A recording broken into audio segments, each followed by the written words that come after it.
Ashley, February is American Heart Month, and this Friday marks Go Red for Women Day, an important time to bring attention to heart disease as a leading cause of death for women.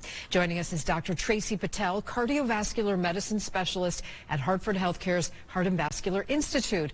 National Wear Red Day is this Friday, February 3rd. Tell us about this day. Thank you for having me. February is all about matters of the heart. It is American Heart Month, a time when people can all focus on our cardiovascular health.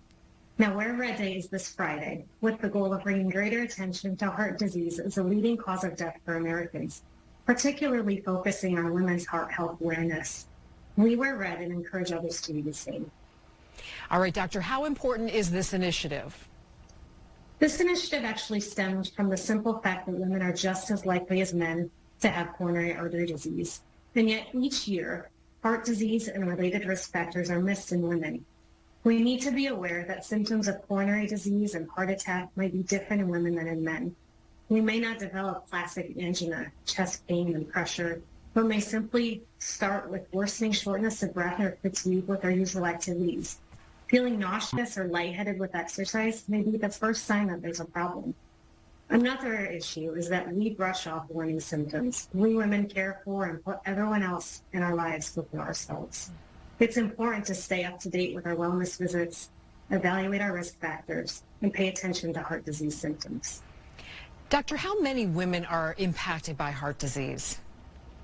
Simply, it's the #1 killer in the United States. More women have died from heart disease than all cancers combined. Wow. So in reality, every woman is impacted by heart disease, whether ourselves or our loved ones. All right, let's say someone has a family history of heart disease. What should they be doing? First, we need to evaluate our own risk factors. Know your numbers. Screen for diabetes, hypertension, high cholesterol. Look at your weight and smoking, of course. Secondly, we can also consider alternative testing for risk stratification. There's an advanced cardiometabolic panel blood test that can really delve into the specifics of potential cholesterol disorders.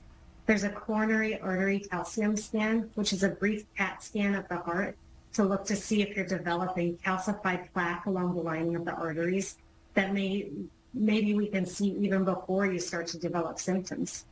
There's also something called a lifeline screen, which really looks at the arteries within our body, looks to see if you're developing calcification and plaque with simply an ultrasound. All right, Dr. Tracy Patel, cardiovascular medicine specialist with the Hartford Healthcare Cardiac and Vascular Institute. Thank you for joining us, and let's all wear red to raise awareness on Friday.